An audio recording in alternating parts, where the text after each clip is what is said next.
ป้ายนี้ทั้งป้ายทั้งคนนั้นสวยหมด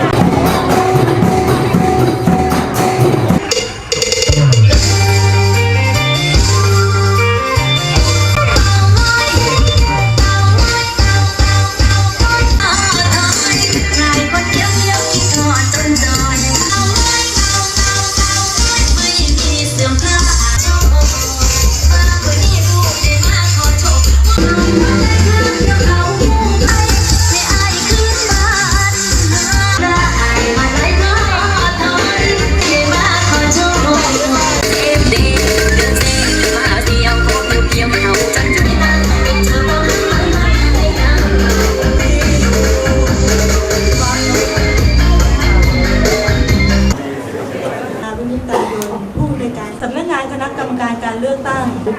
เพื่อให้การเลือกตั้งที่เกิดขึ้นในอนาคตบัดนี้ได้เวลาแล้วฉันขอเรียนเชิญท่าน 26 หมู่บ้านจาก 13 อำเภอก็คือเป็นการขยายผลนะครับอำเภอละ 2 หมู่บ้านเพราะฉะนั้นใน 2 ปีนี้คือปี 60-61ก็มีเรียนของเรานะครับว่ากรุงเทพมหานครการเลือกตั้งเป็นภารกิจของกระทรวงมหาดไทยแม้จะมีการเลือกตั้งเป็นอย่างไรที่เขาบอกว่าคำว่าพลเมืองเนี่ย 26 หมู่บ้านกับอีก 13 หมู่บ้านในปี 60 รวมแล้วเป็น 39 หมู่บ้านการเลือกตั้งเนี่ยมันก็เหมือนทฤษฎีระบบเลยท่านอาจจะเคยได้ยินนะครับมันมีปัจจัยที่นำเข้านะฮะแล้วกระบวนการนี้คืออะไรกระบวนการก็คือวันที่ประชาชนตัดสินใจนั่นแหละครับว่าสิ่งที่เราตัดสินใจเรื่องวิธีคิดแบบนี้ต้องเปลี่ยนนะครับในปี 2560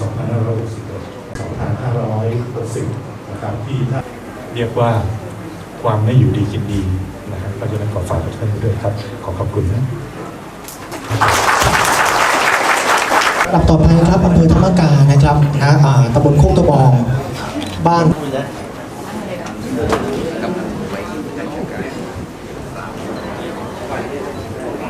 อำเภอบ่อพลอยนะครับ